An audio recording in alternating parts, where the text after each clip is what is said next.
Welcome back for another helping of oysters, clams, and cockles presented by Bolen Media. I am your host, Ross Bolen, here as always with Mr. Barrett Dudley.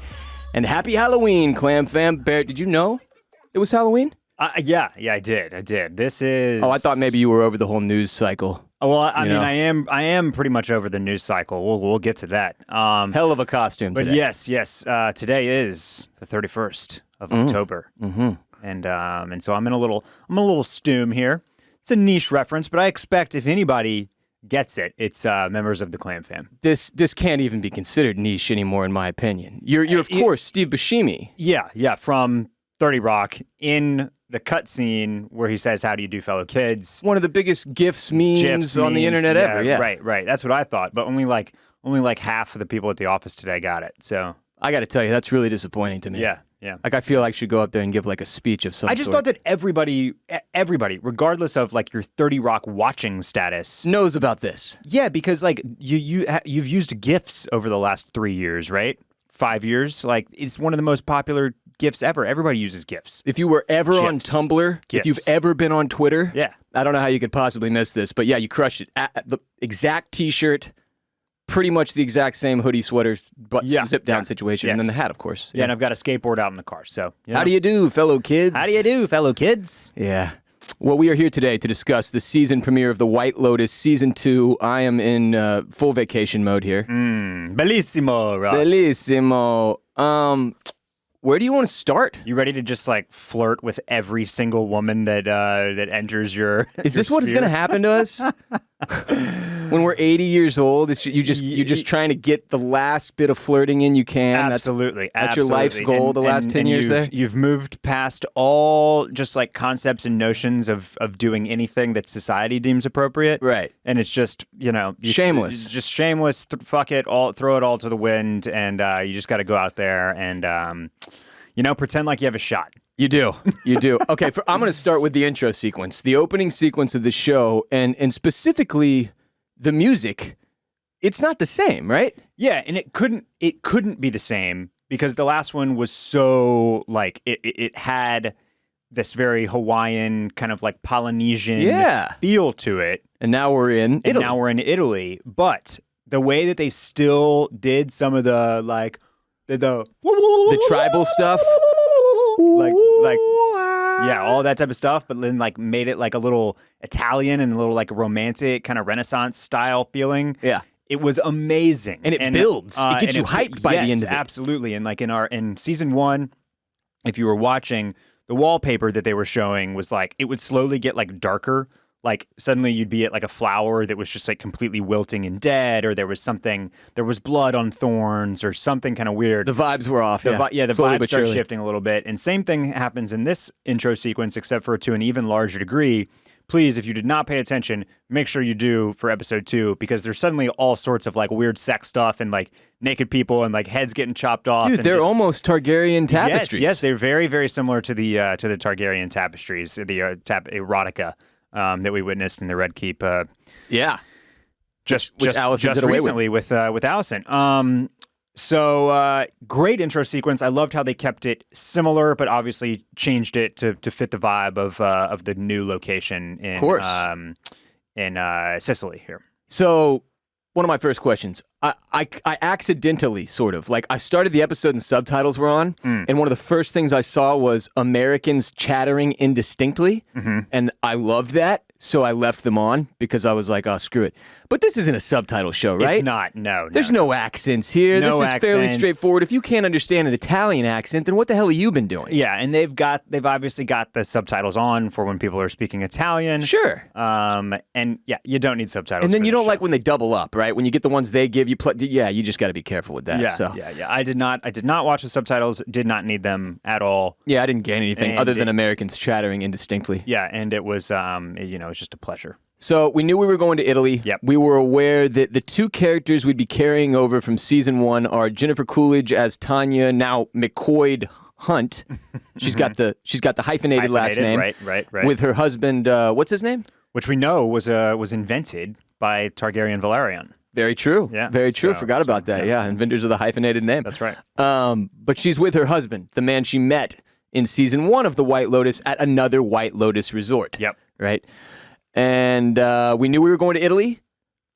We knew it would be a similar, that the show has a formula here, pretty much, that they nailed with season 1. It got a ton of Emmy love, won a lot of awards, right? Yep. So here's a question for you. We obviously started last season 1, with the body bag getting put on a plane, right? Yes, sir. That was the setup. Yes. And then we went to a week earlier. Going into season 2, I wasn't sure that we were going to do the same. I wasn't sure we were going to use that kind of like hook again. Right. Right? Because it, and by the end of the episode, I'd almost completely forgotten about it. You know what I mean? Like, it's so it's an interesting, I think maybe for new viewers or people that didn't watch season 1 or I don't know, like it's an interesting choice that I think likely pays dividends towards the end of the season, because it they're doing the bringing it full circle thing. But I personally would have been happy if without it as well. I think you need it though, because it provides you with it's first of all, they don't overdo it, so it's a little bit like a Breaking Bad intro scene in the beginning of the season where they're like, here's the thing that's eventually happening. But if you don't get that, then you don't find yourself asking the same questions as you're watching. True. And you're not picking apart the relationships the same way, where it's like you can see the contentious shit building between each and every character. And I mean, by the end of episode 1, you're like, well, it could literally any one of these people we've been introduced to could end up being a murderer by the end of this. Right. And that's kind of the beauty of the White Lotus, right? It gets you into all these weird interpersonal relationships, and it's you as a viewer judging which one of these people do I think is capable of murder. Yeah. Right. And now I think now that we've done it 2 seasons in a row, I think for as long as we go, we can now expect this, as you said, like to be the formula where we open with a dead person or persons in some, in some scene, in some scenario. Yeah. And then we revert back and see kind of how we got to that point, beginning about a week prior. So one of the first people we meet is Daphne Sullivan. Okay, she's played by Megan Fahey. I'm not familiar with this actress. I wasn't either. I do not recall her from anything else. But she's there. But she's talking to these 2 chicks she meets on the beach, and she's like, oh, you guys are going to love it here. You just got here. Oh, you're going to die. They're going to have to drag you out of here. Yeah. Then she goes into the water and pretty quickly bumps into a dead body. Mm-hmm. After that, we're introduced to the resort manager. Very important role. Very important. Yes. Armand in season 1 is our resort manager, who kind of is almost like the main character in a way. Mm-hmm. Valentina, through 1 episode, doesn't feel as powerful as a character as Armand did for me. Okay. Like, he drew me in a lot more, and I don't know if maybe I just need to give her more time. We'll see. But she's definitely bitchy, right? I thought Valentina was hilarious in her own right. Yeah. I'm with you though. Armand, played by Murray Bartlett, was like very, very just super charismatic, almost in a weird way. Immediately, you're like, "What's this guy's deal?" Yeah, from the very beginning, you kind of knew that he probably had like something else going on, right? Like that he did kind of have this like secret dark side a little bit. A little bit, just a little bit, yeah. I like the party. Valentina is more just like through this first episode is more like a source of almost a comic relief, right? Yeah. She's like this blunt Italian woman that's like chasing the prostitutes out of the hotel and saying things to the Americans that are not like all that socially acceptable, right? Yeah, really like weird. Telling the guy he's really old. Yeah, it's crazy you even made it here. You're so fucking old. What a miracle. Yeah. She is informed by like her right-hand man, Rocco, that there's actually a few dead guests, not just 1. So that's, I think, the big difference, right? Didn't we only have 1 body at the end of season 1? Yes, yeah. We got multiples here. Yes. And then immediately from finding that out, we jump to 1 week earlier, right? And that's where we're on the boat, going into the resort, meeting our entire season 2 crew, which consists of Harper Spiller and Ethan Spiller, played by Aubrey Plaza and Will Sharp, right? One of our 2 couples that we're really focused on here in episode 1. Then you've got Cameron Sullivan and Daphne Sullivan, the couple that they're there with. Ethan and Cameron got wealthy together in some kind of business dealing. Okay? They're played by Theo James and Megan Fahey. Then you've got the DeGrasso crew, which is Michael Imperioli as Dominic, F. Murray Abraham as Bert, and Adam DeMarco as Albie, the youngest, I think. Yes. Right? Yeah. 3 generations of what is it? DeMarcos? DeGrassos. DeGrassos? Which is weird because I'm 95% certain one of the FBI agents in The Sopranos that comes into Tony's house at one point, his last name is Grasso, and Tony goes, Grasso, huh? And like gives him shit about basically persecuting his own people, another Italian, even though he is very clearly an organized crime mob boss. Yeah. But it was interesting to me. It made me wonder if Imperioli maybe helped them pick the last name and then decided, well, let's go with one that was like a Sopranos reference kind of, or it could be completely random. Yeah. And then you've got Jennifer Coolidge as Tanya McCoy-Hunt and her husband and her assistant, which is a wrinkle here, Portia, played by Haley Lou Richardson. Yeah. I think that's everybody. I think you covered it. You That's nailed on it. that boat. Yep. A lot of folks had to write all their names down. The boat, well done. The boat, Beautiful boat. The boat is another kind of like recurring theme in the second season. That's how the kind of the crew comes over to the Hawaiian White Lotus as well. Is that a craft master? So similar. Mastercraft? Is that what it's called? Was it? It looked. I don't know. It looked fancier to that. It wasn't like a ski boat. Right? It was a very, very nice, super nice wooden, boat. Yeah. wood grained out boat. But yeah. I'm not sure what the make was there. Rich people boat though. But it was a rich people boat, and it was man. They just I'm sure it's out there, but need to figure out what property this is. I'd be curious to see if it's another Four Seasons resort. That's one of the striking things through the show. Is just like obviously there's some wealth porn going on. Oh yeah, you know, a level of it. And it's like it's in a different way than Succession is. You know, that gives us like lots and lots and lots of it. Yeah, it doesn't make me feel bad about it. But it is striking because the suite, for example, that Tanya, who we learn is worth $500 million, I believe. Yes, sir. That's probably like $7,000 a night. And who even knows if that $500 million is in combination with her husband or if that's her individual net value? I think that's her individual net worth. Yeah.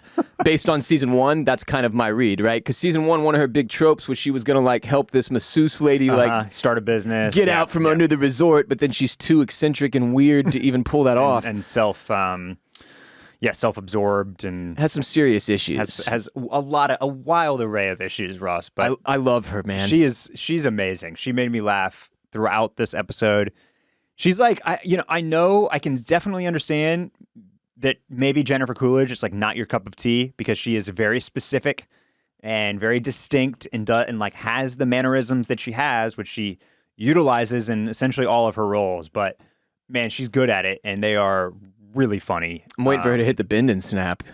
Yeah, that's what I want to see, dude. It's Stifler's mom. Well, she did. This is one of the most prolific, like traditionally hot actresses in my lifetime in terms of roles that I can remember really, really well. Ironically, her and my aunt used to be like theater buddies or some weird shit in Los Angeles. But I was real curious when they said that this is the character they were bringing back for season 2. I was like, Jennifer Coolidge? I think she's kind of like a Mike White muse of sorts. Well, she's crushing this. I mean, it was immediately, I was like, oh, I'm so happy that this is still a part of, because she's like, everybody else you're trying to figure out, are these people crazy? Are they okay? Her, point blank, this is a crazy person, and she's going to cause even more chaos to happen at this resort. Ross, she didn't do a bend and snap, but she did do a foot on tit. That's true. You know, so that's the new one. I won't lie to you. As a non-foot guy, that was a shockingly erotic scene to me. Like, it was effective. I was sitting there thinking, like, you know what? If my wife took my foot and put it and rubbed it on her titty, I think that would be go time for me. Yeah. Greg, on the other hand, not so impressed. I think his name's Greg. We'll find out. I wrote it somewhere. Yeah, he's that guy's up to something. He's not being nice though. I'll tell you that much. I don't like him. He's sketchy. He's being sketchy to our girl. Yeah. Tanya. Tanya says the quote, "Whenever I stay at a White Lotus, I always have a memorable time." Always. And she's in the Blossom Circle now, Barrett. She was a petal. She was a petal. Now she worked her way up to the Blossom Circle. She spent enough money to be in the Blossom Circle. Theo James's character, Cameron, he lost his bags in Rome. And he's sort of our parallel to the really good-looking Shane in season 1, right? Yep. Where he's this over-the-top, rich, white douchebag who clearly doesn't really care about anybody else but himself type of thing, right? And his wife is the one we met on the beach before the dead bodies. Yes. So pretty much immediately he's like near the top of my suspect list, just because, and that's where they want him to be, I think, right? Yeah. I mean, yes, I think so. I'm not really like through through one episode, like I said, by the end of it, I've almost forgotten about the host of dead bodies, right? Because it's just not what I'm focused on. And I think that's also the point. But yeah, I'm not really so. My mind just hasn't even really gone there yet. To what's gonna happen? So right? who's dead or who did it, really? And I think that's it's a clever whodunit for this show because it's a hook. It draws you in. Like you said, it makes you ask certain questions along the way, but it's also like deep in the background. It's not like what you're constantly they show you the dead bodies, but then immediately this show moves on to putting a whole bunch of other questions and topics on the table, in front of you, right? So in that way, it's kind of in the background, but always it's always something that you have in your pocket, right? Like that something goes down. You're definitely hitting the nail on the head with it's what makes it different. Yeah. Right? It's what makes it a different kind of whodunit. Yeah. Where they're like, here's the situation. Now we're going to go have fun for 6 episodes. And then at the end, you'll find out exactly what happens. Right. So we talked about, remind me the names now. It's Cameron and his wife, Daphne. Cameron and Daphne, Harper and Ethan. So let's talk about our foursome here. Let's do it. They're on this trip together. Couple of friends, 2 couples. They're on a couples trip. But they're like work friends, or the dudes are friends from college. Yeah. But even they are more work friend feeling than friends, right? And he kind of describes that Ethan, right? Is that what you said? Yes. Ethan? Yeah, Ethan. He describes it like that. Like they were roommates. They weren't really friends. They were roommates, and then they just kind of became friends. Yeah.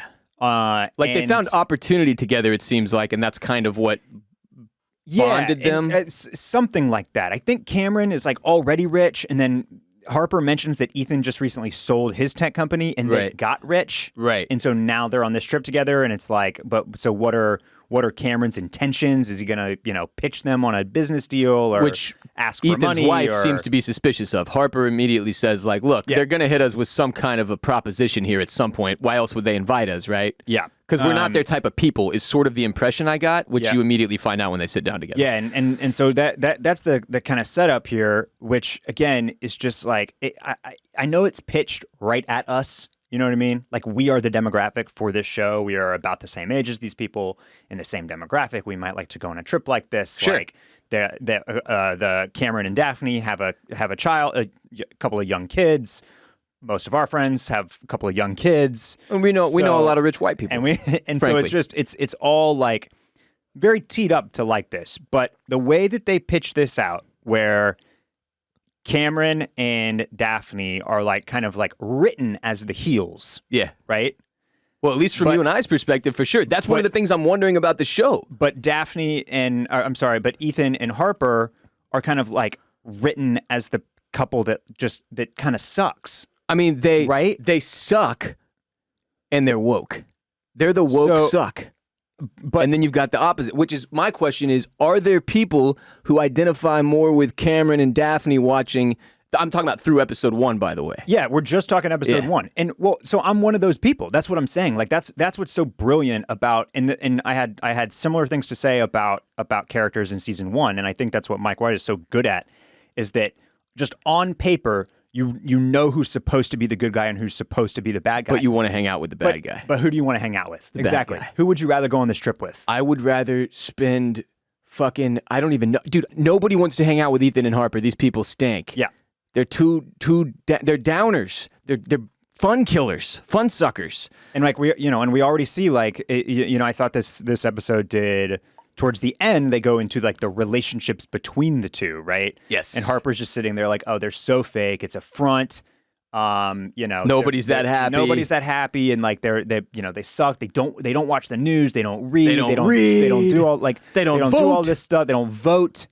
But they're in their hotel room, having a good time and ready to let loose and relax on vacation. And have meanwhile, you and your husband are bickering about what to order, who's allowed to order what at dinner, and then reading your hoity-toity novels in bed at night on your extremely expensive lavish vacation. So I think there's absolutely this nice blend where who's kind of early on positioned as these people are kind of shitty, these people are the better people, but who's actually right here? Who's You know what I mean? Who's less shady? What's the right choice? No. Yeah. And I mean, it's one of the most important pieces through episode 1 of this show so far is that it attacks something that I haven't really seen this topic addressed very well in entertainment so far. And it's that we all know there are a couple different options here.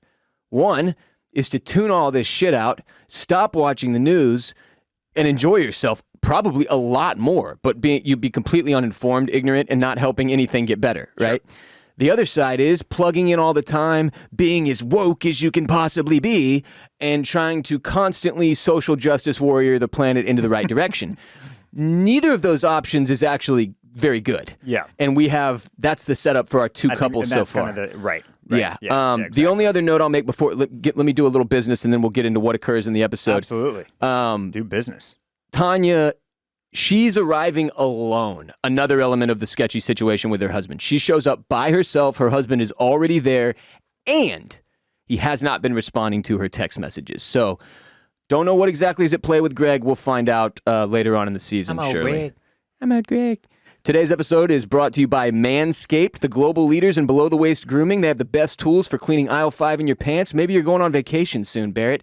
Maybe you don't want your giant bush hanging out of your boxer shorts or bathing suit. I would not like that. Or bikini. Especially if I'm in Sicily. Of course not. What if I have to borrow somebody's bathing suit? I know, right? So it's time to clear out the bush and join the other 4 million men worldwide who trust Manscaped by going to manscaped.com for 20% off plus free shipping with the code OCC. And if you're listening and you're like, well, I'm not a man, I don't need Manscaped. Maybe it's for the man in your life, your dad, your uncle, your brother, whoever. They've got the full package you need for keeping your crops fresh. The Performance Package 4.0, It's the only tool you need to keep your boys looking and smelling like the fresh tulips your partner wants.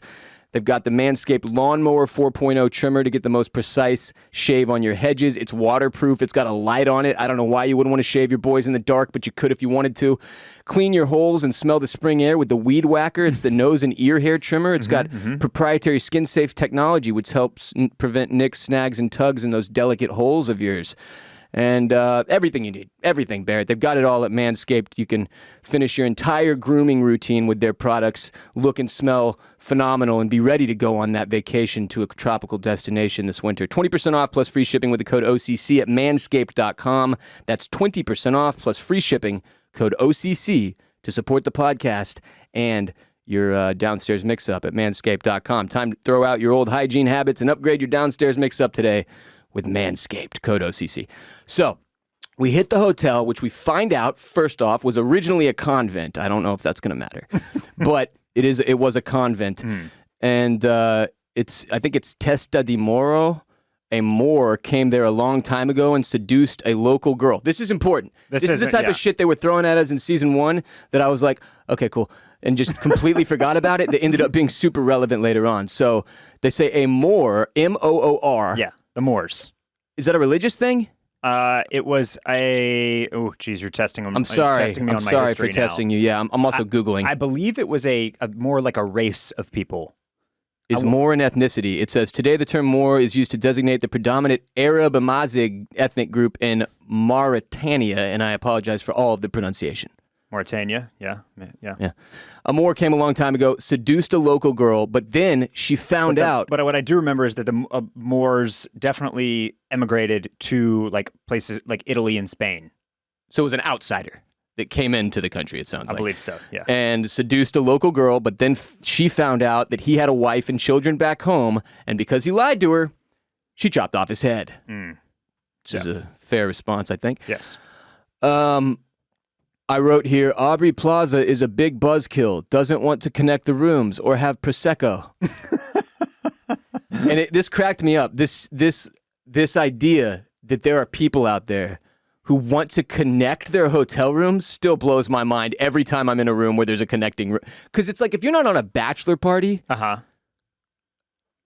not doing that. The rooms are our safe space, away from each other. We spend the rest of the vacation with these other people or whatever. I don't want to connect rooms, and I'm asking you, sir, do you think there's a swinger thing going on here? Oh. Because I got big time, are we or are we not going to swing vibes in that scene?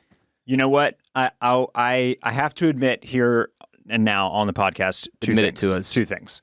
One, you're totally right, and I didn't even think about it. I got the vibe when Cam leaves with Harper to go get the swimsuit. I was like, that's a little sketchy, especially since he just popped top. Yep. You know what I mean? He just brought the sexy vibes. And he'd clearly been doing a little bit of bronzing back home in LA or wherever they were. You know, he had a nice healthy glow about him already. Guy's got a body going too. And he's doing it. And so then obviously we should note while I was discussing that, you know, I kind of rather be hanging with these two, Cam and Daphne here. He does sexually harass maybe. By exposing himself? By the exposing of himself. Like, you're not really sure what to make of that, but it's definitely uncouth at the very least. I mean, he went way out of his way to be in her line of sight with the mirror to exactly. hang dong right behind her. Yeah, so that was pretty aggressive and uncalled for, I would say. One of the Spurs players just got released for doing the same thing. San Antonio Spurs. Is that right? Yeah, rookie. Was it Tony Parker? No, it was actual Spurs rookie. He's been exposing himself to people. I'm not joking. Oh, geez. Just got cut from the team. Wow. Okay. Yeah, it's crazy. Right. Oh, yeah, you can't be doing that. Yeah. So that was pretty sketch and definitely probably the largest knock on Cam. But so I was getting a little bit of that, like, is he going to try to seduce her or hook up with her? Sure. Or craziest thought, are they already hooking up? Right. Clearly, I don't. That one I think we ruled out. I think it's out the window after her reaction and when she tells Ethan, "Hey, your boy just showed me his hog." Yeah, but so you're right. There are a little bit of I'm with you. There's some swinger vibes, right? Second admission, I'm Connect the Hotel Rooms guy. You're the Connect the Hotel Rooms guy. I am Connect the Hotel Rooms guy. Yeah. How do you convince people to do this? I'm not saying. Well, I've not gotten an opportunity to do this. But here's what I mean. Really. Okay. I'm the guy that like wants to go on vacations with his friends and like stay in a big nice house. Everybody in the same house. Sure. So if I'm in some baller ass hotel room in Sicily on a couples trip, and we have the opportunity to like connect the rooms and like. Have an even bigger space and have a big space and have like a little communal area where we can chit chat before going out to dinner, swing, whatever you want. Like, because my thing is that's why we're here. You know, I see my partner on our own all the time, all day long, every damn day, every week of the year. You know what I mean? Yeah. Like I'm looking to mix and mingle, not necessally swing. Exactly. I'm No, following you no here. upside down pineapples in my grocery cart just yet, but well, especially in the year 2022, which is they added a lot of present stuff into this, like with the assistant being like, I've spent the last 3 years being fucking miserable, and I need to have some fun on this vacay, and now I'm being told to stay in my room. So I'm not saying to your point, I've been with my wife 95% of my life for the past 3 years. Yeah. If we go on vacation, we're gonna need some alone time. And to spend that time conversing and socializing with other people, what might be not nice. just each other, yeah. right? So that's, and I'm not saying that the doors would be open the whole time, just a full blown connected room for the entire 1 week. I'm saying I'm definitely be like, hey, we're going to dinner in an hour. I'm gonna just pop these open so we can kind of hang out and talk, right? Like, well, but in the case of these two couples, I don't think it was ever going to happen right off the bat. Now I'm looking to see if that happens later on in the trip. Yeah, right. It's maybe they force Harper to, like, you know, she's going to try to loosen up. Loosen up, right? Yeah, a little bit. It's and gonna then go, maybe the doors come disastrously, I imagine. But she kiboshes it immediately, which is kind of, she's Buzz Killington out there.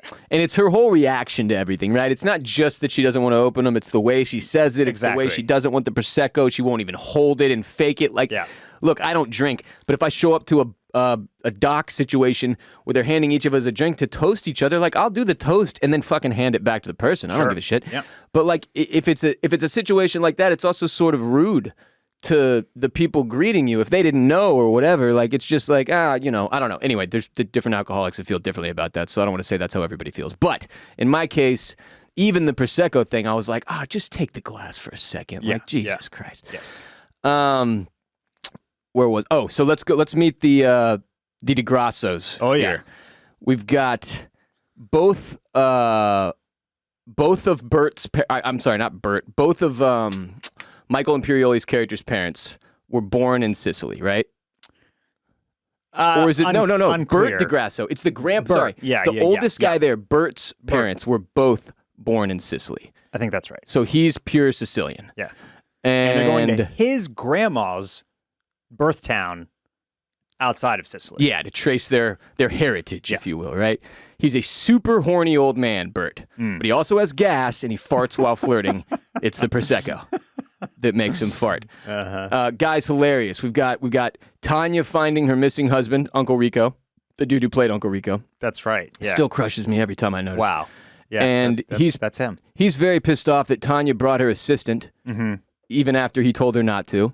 So Tanya tells her assistant Portia to lay low and not come out of her room, which is ridiculous, obviously. And she immediately disobeys. She ends up going to dinner by herself. Yeah, a little solo dinner. Yeah. Which unfortunately Tanya and her husband roll up to, and it's just she's really not. I'm the enjoying assistant, herself. by the way. Yeah, I'm not staying in my room, but I'm making myself scarce around the hotel a little bit. You know what I mean? A different place for dinner. Stroll the town. The hell? Go find a little bistro. Maybe there's a bar. Maybe you can meet a nice young Italian boy to give you that dick that your friend told you to go get. To go back to the Spillers, Harper and Ethan, they're arguing, or those are the two dudes, Harper and Ethan. They're loaded because Ethan and Cameron sold their company. Those are the two men, right? And the Spillers are the two that are Harper and Ethan. So that's what's her name? Aubrey Plaza and her husband. And they also argue about which side of the bed they will sleep on for vacation. And I've been in a situation before where I went on vacation with a significant other and they took the side that I usually sleep on. Yeah. And I just didn't say anything, and then I regretted it for the rest of my life. This one I'm team Harps on this one. Do you maintain the correct side, or you? Yeah. Of course. Once you've picked, that's it. Yeah. Right? Yes. Yeah. I'm not going to lie to you. My wife switched our sides again when we moved into a new house, and I've completely lost control of my bed. I don't know what's happening anymore. Okay. It's insanity. All right. Okay. Different people feel differently about this, though. So the truth is that I don't actually have a side. Really? I have a position in the room, which is this sound. This is going to sound antiquated potentially, but I sleep on the side of the bed that is closest to the door of the bedroom. No matter what. Okay.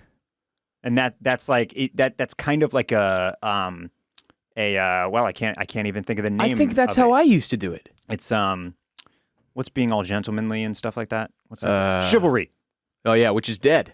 Well, clearly, because I can't even think of the freaking word. I think we just killed it. It's sort of an old school chivalry type thing. Like the man sleeps closer to the violence, to the danger. Closer to the danger. Yeah, exactly. If somebody busts in, you're the human dummy that gets thrown at it. So yeah, while the woman can escape. Yeah, exactly. As it should be. So that's how I do. Okay. I've always been traditionally a left side of the bed guy. Got it. But in my bedroom now, neither side is closer to the door. They're like equidistant. They're pointed. Yeah, we have a weird bedroom now, so it's like I don't even know, but I just got stiffed and stuck in the corner, like the right corner. I'm like up against a fucking wall. If anybody comes into that room, I'm out the window. You're the first one. My wife's dealing with whatever happens because I got a bad position here. But that cracked me up. That's such a typical couples thing, and it's one of the things Mike White does such a good job. He writes these relationships in very relatable ways. He does, right? Absolutely. It's one of my favorite things. Yep. And what else do we got? So we got Cameron and his wife Daphne, who take helicopters to the Hamptons and hang out with Jeffrey Bezos. So that's the level they're at. Yeah. Right? Yeah. The douchebag couple that we're supposed to hate for not reading and voting, but we want to hang out with because they're more fun than their friends. Yes. Then you've got Dom, Michael Imperioli. He calls some woman Abby. It seems like a wife or ex-wife who does not want to talk to him. It sounds like he messed up really, really bad. He's been doing something for like 10 years, lying to his family, potentially hookers, since he ends up getting one later. Yeah. So the phone call here with Dom and his presumably ex-wife. Man, she was angry. Was, I think, the only gripe I had with the episode. And that's because two things happened. One, they utilized phone calls in like back-to-back scenes. And that's tough. And I thought that was a little weird. I thought that was a little crutchy.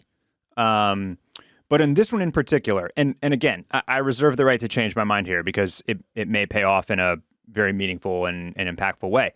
But like to just the level of rage that she expressed was, I don't want to say not believable, But you almost couldn't understand how somebody could be that angry. Yeah, right? based off of a random phone call that happened, not in the immediate aftermath of like whatever it was. Yeah. Right? And so I just thought it was an interesting decision because I almost thought that like a more silent rage or like so there was even more vagary around what exactly went down and what happened might have like played in a little bit more of an interesting way where you're like, that was weird. Like, what did you do? Because here it's pretty much, especially with the scenes later where we find out that he is the one that has called Lucia the young prostitute, where it's like, okay, so he's just like, he's hooking up with young women that may or may not be prostitutes and he cheated on his wife a bunch or something like that, right? Like, I don't know. I mean, my take on the call was that she didn't quite pull it off. Okay, like so maybe that's part of it too. It just felt the whole thing felt a little forced or something. It was very, very, very over the top, right? Yeah. So you're supposed to be asking yourself, what could this man have possibly done to make this woman that fucking angry? Yeah. But she doesn't. I'm not no hard feelings, but she doesn't quite crush the call. So you can kind of hear in her voice that she's really forcing the rage and the anger into it. And it's odd, and his reaction is odd. He's so not triggered by it. Yeah, he's so calm in it and just stare like dead-eyed almost. Like it's weird situation. Another actress that Mike White has worked with and on at least one project, maybe a couple, is Laura Dern. Ooh, this was like I don't think it was Laura Dern on the phone call, but she was basically doing like a Laura Dern style freak out. Sure. I like imagine a Big Little Lies Laura Dern freak out. Yes, and I imagine that it was not Laura Dern, and therefore there was also that. It was like, well, Laura Dern would have crushed that more. You know what I mean? It's going to be funny if it ends up being Laura Dern. It might have been. It really might have been. Because I was like, that kind of sounds like Laura Dern and reminds me a little bit of some of her freakouts, but it's like not quite executed as well as I would think that Dern would do it. We find out from Portia that Tanya's worth $500 million at least, like you said. It turns out very wealthy. And then Portia meets a Stanford graduate at the pool. And at first, my dumb ass didn't even notice that it was Albie, the youngest DeGrasso. But it is. That's out of the three DeGrassos, he's the youngest one. That's who she ends up talking with. He is a Stanford graduate, which I just thought was a funny little. Like he did that Stanford thing where you don't want to say where you went to school because you're like, and it's almost weirdly. Yeah. What is the word I'm looking for? It's just like obnoxious. It's obnoxious. Yeah. It's like people. It's like Stanford and Harvard, right? It's just like the act of somebody even telling you that they went there. It's like calm down. Kind of annoying. Yeah. So Tanya turns on her husband by rubbing her feet on, or his feet on her titties. Yeah. But he's mad because she ate all the macaroons. And he has swamp crotch. Gotta wash up. He's got to go wash up. Yeah. Today's episode is also brought to you by Felix Gray Glasses, the best blue light glasses in the game for watching The White Lotus in comfort and style. 5 years ago, Felix Gray set out to create eyewear that would improve daily screen time. And since then, they've been on a mission to create a better relationship with technology, filtering 15 times more blue light that can make screen time tough on eyes and disruptive to sleep. I've been working on the internet for over a decade. I spend like 10 hours a day staring at screens. My eyes get worn out, and when I'm done with work, I like to relax by watching my favorite TV shows and movies and gaming, all of which involve even larger, more intense screens. So a few years ago, when I was introduced to Felix Gray, everything changed. These glasses are the quality of designer frames. It's not some cheap blue light coating painted over them that's going to chip off. That never happens. There's no chipping, no cheapness, just incredible quality designer frames that are stylish and functional as they protect your eyes from all the blue light that the screens we rely upon emit. There is no cutting back on screen time if you're like me, but you can do your eyes a solid and get yourself some Felix Grays to get relief from those headaches, dry eyes, blurry vision, and what have you that occurs over the course of your workday. I've got like 6 pairs now. My favorite frames for y'all to check out are the Faraday, the Nash, and the West. They've got sunglasses if you're going on vacation, non-prescription and prescription available, sleep glasses to help you go to sleep at night. Use our URL, felixgrayglasses.com/OCC to support the show and get free shipping, free returns, and free exchanges. That's FELIXGRAY glasses.com/OCC for free shipping, free returns, and free exchanges. felixgrayglasses.com/OCC.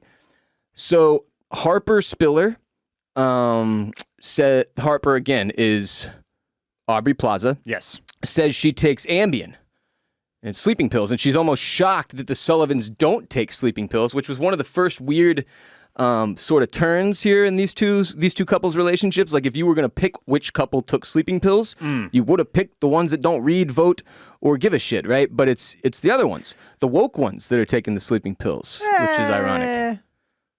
Yeah, is it? I don't know. That's the way I read it. I feel like the people that most need the medications are the ones that stay plugged into all of the that's fair too. The Earth's you're saying tragedies and travesties. I like this read. She can't sleep because she's too tuned in. Yeah. Okay. Good. Harper's follow the news. Sullivan's don't watch the news. Sullivan's can't agree on whether or not Daphne even voted. She can't even remember. I think I voted. Did I vote? Pretty sure I voted. Yeah, I voted, right? She's a stay-at-home mom. Does a lot of Dateline, Barrett. A lot of Dateline. Husbands murdering their wives. Loves it. Scuba diving. He'll just unplug her tank under the water. Happens more often than you think. And a good line when Cameron says, why are you looking at me? And she says, why are we all looking at you? We're all looking at you. Tanya wants sex from Greg, but she ate all the macaroons. Greg says there were 5 and she hossed them all. She ends up finding 2 later or whatever, but she disassociates during sex and like kicks him off of her. And she's like, he's like, what the fuck? And we're getting back into her issues, right? But she says she saw the faces of all these men and they're those weird statues all around the resort. Yeah, and she describes faces and then dead eyes, but we intercut to all the little heads scattered around the rooms in the hotels. So I think it was her descriptions of what she was seeing didn't totally match with the sculptures. Right. So I think it was just like a parallel a little bit and not necessarily like that's what she was seeing. That they're definitely trying to get us to feel like some kind of, there is a strange aura at play here. Yes. Something weird is happening on this hotel grounds, right? On this resort grounds. And obviously tied to a lot of this mystical history that they gave us at the beginning of the episode or whatever. Indeed. Cameron, Sullivan, and Harper, they go to get the swimsuit, right? He changes in front of her on purpose, lets her catch a glimpse of the hog. The hog has her shook. She tells her husband later. We've already covered all that. So the whole episode, we're trying to figure out which one of these dudes is going to be getting with Lucia, the lead hooker, right? Yes. The prostitute that's clearly there to work somebody. And Mia is her friend that it doesn't sound like she's ever hooked before. No, she is not. But she's sort of just hanging with her, trying to figure out what happens. Mm-hmm. She's just along for the ride. She's on a ride along. Yes. You heard of a ride along? She is on a ride along. Yeah. But she ends up in a situation where she could have done a little business had she chosen to. She could have, yeah. Piano player horny as well. Opportunity presented itself. Gets a drink in the face. Water in the face. Drink in the face there, yeah. The elder Italian man ends up explaining that you have to drain the sack, right? Yeah, at dinner. Yeah, at dinner. You ever sat at dinner, Ross, and just asked your pops, your granddad, if he still get a boner, and then subsequently ask him if he still jerks it? Yeah, so beats off to his own ass. So Bert has a very open relationship with Albie, his grandson. It would appear that way, yeah. And has no problem talking about his meat with him at all. But yeah, says that doctors say it's common knowledge. What doctors? And then somebody's like, "Who wants to see that thing anyway? It's disgusting. Why would you make anybody deal with that?" And he says, "It's a penis. It's not a sunset." Not a sunset. Maybe the best line in the episode. Best line in the episode for sure. That's really, a t-shirt. really funny. That's a t-shirt right there. It's a penis, not a sunset. It's not like it was ever that pretty. It's a penis, not a sunset. Exactly. So then there's a moment at the dinner where Cameron is talking up Ethan, right, as an attractive guy. Yeah. And he's like, "Hell, I'd do you." And I was like, "Oh, here we go. Here we go. We're going to get more swinger vibes. We're going to get real freaky with these couples. It's going to be something else." Yeah. The cheese at the resort was made by a blind nun in a basement, which is tight. And the thing we find out at the end of the episode is that it was indeed Dominic, DeGrasso, Michael Imperioli who ordered Lucia, Daddy Horny Michael, like father, like son. And they throw down in the hotel room. What else? The Sullivans have kids. And it seems like the the Spillers do not. I did, but we don't know yet. Not a lot to say about Lucia and Mia yet. I just really, really liked these two characters. I They thought did a that great they were job. incredibly enjoyable. The actress that plays Lucia is the first person I looked up after the episode. Shocker, I know. Simona Tabasco. She's an Italian That's actress. a tight name. Simona Tabasco? Or Sick. Tabasco. Love it. Tobasco. But I thought they crushed these roles as like the kind of the young Italian birds that were here to throw a wrench in the wheel potentially. They're gonna fuck shit up. I think they might fuck some shit up. Yeah. But I loved them getting chased around by the hotel manager, and then just like the dynamic between the two, the one kind of experienced in kind of playing this game, and the other who, is not that interested in it, but has stayed around and allowed herself to be all dolled up. And so it should be a lot of fun watching the two locals kind of like work the room essentially, because it looks, if you watch the scenes from the rest of the season, it looks like they will be interacting with lots Many of our characters. guests. Yeah. They're like sitting at a dinner table with some of them at one point. I'm like, my God, what's going to happen here? Albie and Portia. Little flirtation there between those two. Definitely. You feel like There might be. He also kept an eye on her when she stormed out of the restaurant or yeah. whatever. Definitely something brewing there. And then more sus behavior from Greg towards the end as well. When She finds the macaroons, she finds two of them. So she didn't eat all of them, and she goes to tell him, but he's in there whispering on the phone. Yeah, sounds like doing something sexy. What was so you think he's full of shit? Because I'm kind of thinking they're trying to get us to think he's an asshole, and he's really just surprising her with something. Ooh, okay. Maybe so. Because remember, season 1 was all about her mother. Yeah. Had passed, Yeah. and she was trying to like scatter the ashes. scatter that's the right. ashes and move on with her life or whatever. And I think it might be that Greg is trying to do something nice. I don't believe he was on the phone with Bob from work. That sounded like bullshit. Especially because of the whispering and the saying like, I don't want to do that. We're not going to talk about that right now. You don't talk to a work person that way. That's not how work works. So, not sure what to make of that situation yet. But the fact that they brought these two from season 1 obviously makes you feel like they'll be pretty heavily involved in what goes on a week-to-week basis here at the White Lotus.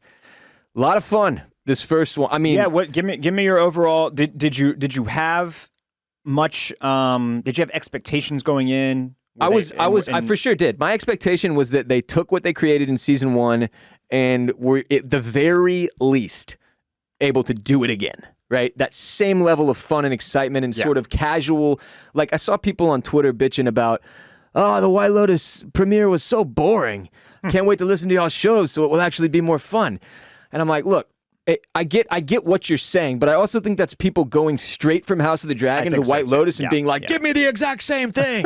And that's nutty. It's a relaxing vacation comedy with social commentary and a murder mystery. It's not supposed to be the most cutting edge version of entertainment on television. You people are exhausting.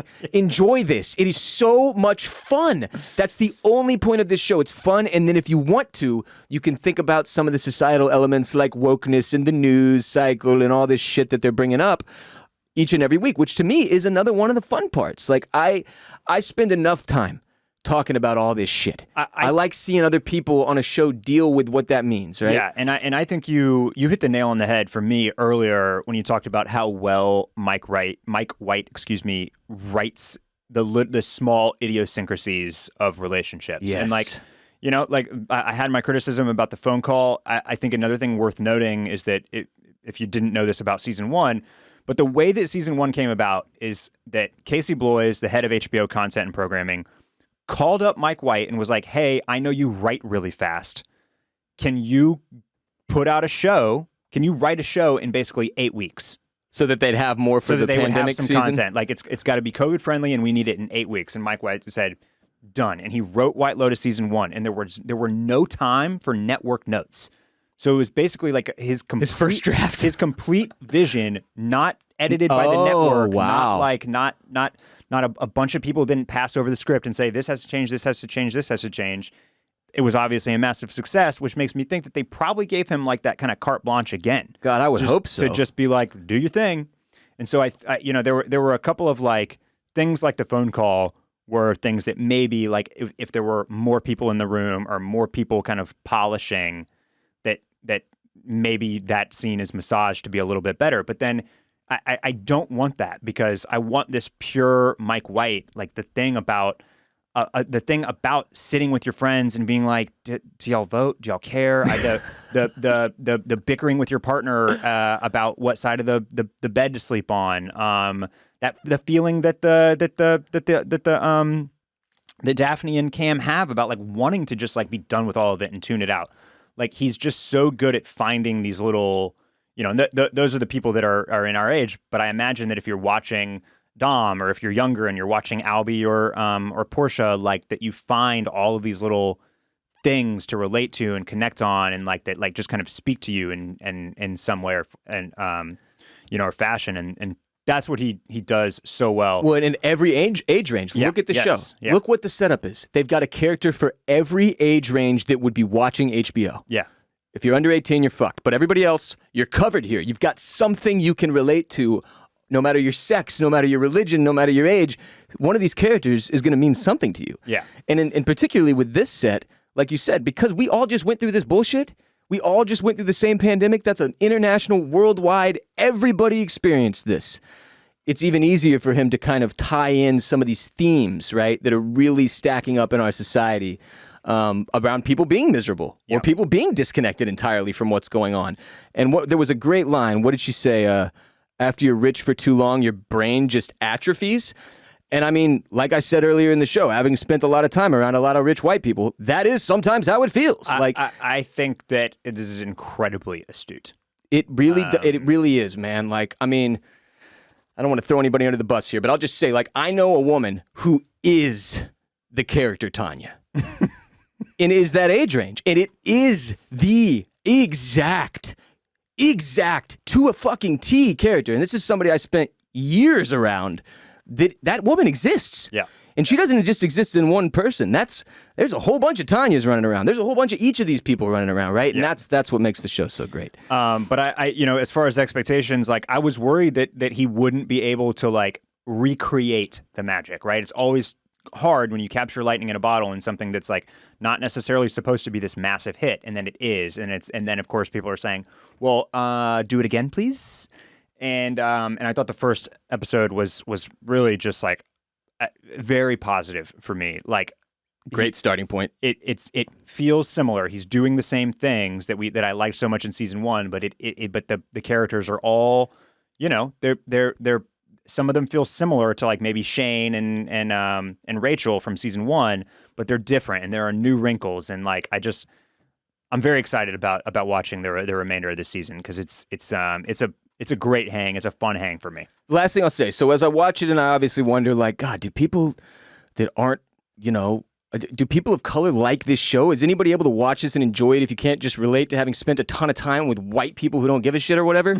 And I remember back to season one, the way they made it accessible for everybody, and it wasn't just about like wealth porn or vacation porn. It was about how basically America had savagely taken the Hawaiian culture and turned it into something that they could profit from, right? So we're not doing that exact same thing, but you remember the conversation between, and I'm pulling Harper and Ethan, about how Cameron and Daphne consider them to be their white presenting friends. Yeah. Right? They're the diversity for them. Yep. As close as they'll get to diversity. Right? Which I'm actually glad you said that, because the scene at dinner when they're asking what wine everybody wants, and Daphne says, I think I want white. And then Cam says, it's like, yeah, I prefer white. It was racially. Like, it did give you a little bit of like, why did he say that all the way that way? Exactly. Right? Yes. And then I think that the line that you just mentioned that Harper has is like, okay, I think that might have been a racially charged line from Cam there. And that there's something, I mean, there's more going on. We're going to attack race somewhat, but from a totally different angle than we did in season one, it looks like. And obviously, utilizing the sex workers, or at least one sex worker so far, gives us some different tiers in society to play with. And you've got the hotel manager and all the staff, and then you got the rich vacationers, and one of them is new money, one of them's old money, and one of them's white presenting, one of them's white, one of them reads, one of them doesn't, and there's just everything you could possibly want in a fun vacation mystery little comedy show, right? So great start. Barrett and I will be doing hotline calls on Patreon at patreon.com/oystersclamscockles. If you are in the Mollusk Militia tier, you have access to our hotline number. You can call in, ask questions, present hypotheticals, theories. Again, we have no interest in Reddit. We have no interest in anything that's coming from like inside sources or information. If you are a member of the showcast and know exactly what happens, please don't call in and tell us. Yeah, I do not Aubrey, want to know. Talking to you. No, Crushing no, me. Yeah, no, Yeah, no Aubrey. hotlines. We know no you're hotline out there. calls from you, but just telling us what happens. Crustacean Nation tier on Patreon is just $5 a month to support the show and receive our ad-free episodes. Plus, as of right now, if you signed up and you never have, you gain access to all of our House of the Dragon hotline call episodes, all of the Sopranos episodes that are friendly to first-timers and repeat viewers, and they're all on patreon.com/oysters, clams, cockles, where we will be dropping a hotline call episode later this week to further discuss and digest White Lotus, Season 2, Episode 1. Follow us on social, at Barrett Dudley on Twitter and Instagram. I'm at WR Bolen on Twitter and Instagram. Our show, Oysters, Clams, and Cockles, is on TikTok at Oysters, Clams, and Cockles. On Instagram at Oysters, Clams, Cockles. On Twitter at Clams and Cockles. And now, Barrett, we're on YouTube.com/at Oysters, Clams, and Cockles. YouTube gave everybody ats. So now we have a URL you can actually find our entire YouTube page at, where we have full episodes available for you to watch this season on the YouTube machine. So there you go. We'll be back later this week. Patreon.com/Oysters, Clams, Cockles. Further discussion and analysis. Until next time, Clam Fam.